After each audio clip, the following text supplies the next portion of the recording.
नमस्कार. आऊचा खाऊ या यूट्यूब चॅनलवर मी मेधा तुमच्या सगळ्यांचं मनापासून स्वागत करते. अशा छान हिरव्यागार कैऱ्या मार्केटमध्ये बघितल्या की त्या घ्यायची आपल्याला लगेच इच्छा होती. कैरीचा सीझन आहे, कैरीचे वेगळे वेगळे पदार्थ तर झालेच पाहिजेत.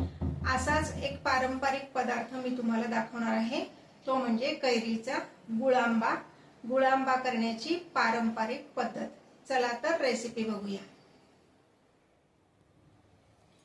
गुळांबा तयार करण्यासाठी मी साधारण अर्धा किलो एवढी कैरी घेतलेली आहे. त्यामध्ये 2 तोतापुरी आणि 1 साधी आंबटवाली कैरी घेतली.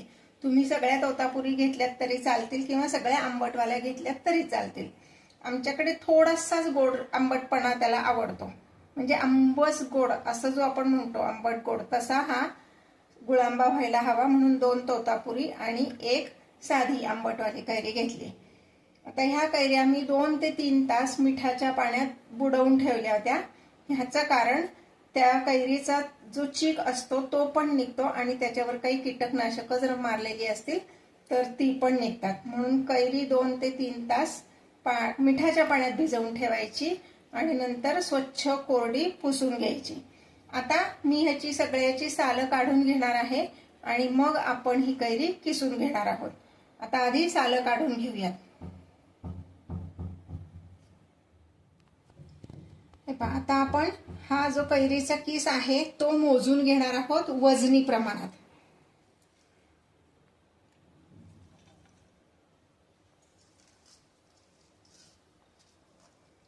मी तुम्हाला सजेस्ट करीन की असा वजन काटा आपल्या घरात असावाच. फार काही किंमत नसती, 500-600 रुपये त्याची किंमत आहे. पण आपण परफेक्ट प्रमाणात मोजून घेतलं ना की पदार्थ पण चांगला होतो.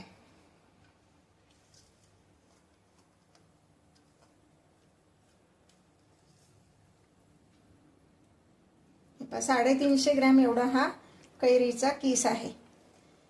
याच्यासाठी आपण 250 ग्रॅम एवढा गूळ घेणार आहे, कारण तोतापुरीची कैरी की फार आंबट नसती. तुम्ही आंबटवाली कैरी घेतली तर मात्र जेवढा कैरीचा किस असेल तेवढाच गूळ घ्यायचा आहे. आता मी दुसऱ्या एका भांड्यात गूळ मोजून घेते. आता गॅसवर मी एक स्टीलची कढई ठेवली आहे, त्यामध्ये 250 ग्रॅम एवढा गूळ घालणार आहे आणि एक अर्धी वाटी फक्त पाणी घालणार आहे गुळाचा पाक तयार करण्यासाठी. तुम्ही म्हणाल पाणी घातल्यावर हा गुळांबा टिकणार का? तर व्यवस्थित टिकतो, काहीच प्रॉब्लेम येत नाही. कारण ते पाणी पूर्ण म्हणजे कैरी शिजेपर्यंत आपण आटवतो, त्यामुळे त्यातलं पाणी सगळं आटतं आणि हा गुळांबा वर्षभर व्यवस्थित टिकतो. बऱ्याचदा काय होतं, गुळामध्ये कैरी घालून ठेवली की ती कैरी कडक होती.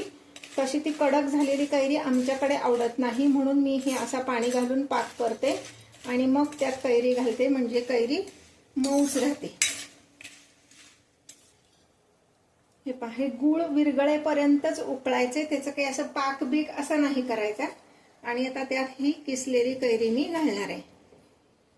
कैरी घातल्यावर ती पुन्हा थोडंसं पातळ होणार आहे, कारण कैरीत पण पाण्याचा अंश जास्ती असतो.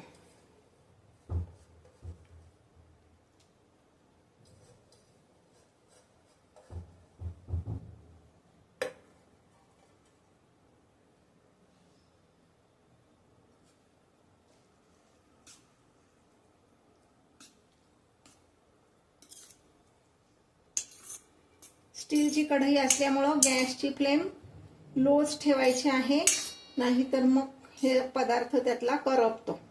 आता लो फ्लेमवर मी हे 5 मिनिट शिजवून घेणार आहे. हे पहा, आता जर तुम्ही बघितलं तर ह्याला छान अशी उकळी यायला लागलेली आहे. ही उकळी यायला लागल्यानंतर 5 ते 7 मिनिट आपण शिजवणार आहोत. अगदी घड्याळ लावून जरी तुम्ही बघितलं ना तरी काही हरकत नाही. आता ह्यामध्ये मी 5 ते 6 लवंगा घालणार आहे. लवंगेमुळे काय होतं, त्याला स्वाद पण चांगला येतो आणि लवंग हे प्रिझर्वेटिव्हचं पण काम करतं. आणि अगदी 1 पिंच एवढं मीठ घालणार आहोत, त्याने गोडा पदार्थांची चव छान येते. तुम्हाला आवडत असेल तर तुम्ही यामध्ये मिरे पण घालू शकता. मी पण आता घालणार आहे, फार नाही. असंच जसे 4-5 लवंगा घातल्या तसे 4-5 मिरे घालायचे. हे पहा अगदी मोजून 4-5 मिरे घालणार आहे.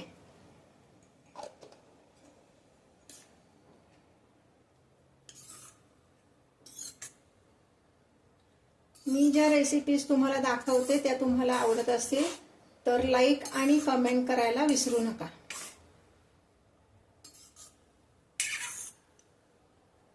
आता मी इथे तोतापुरी कैरी घेतली, पण तुमच्याकडे जर आंबट आवडत असेल तर पूर्ण आंबटवाल्या कैऱ्या तुम्ही घेतल्यात तरी चालेल, पण त्याला गुळाचं प्रमाण मात्र 1.5 लागतं. म्हणजे कैरीचं वजन जसं भरेल त्याच्या 1.5 गुळ घ्यायचा. म्हणजे 500 ग्रॅम कैरी असेल तर 750 ग्रॅम गुळ लागतो.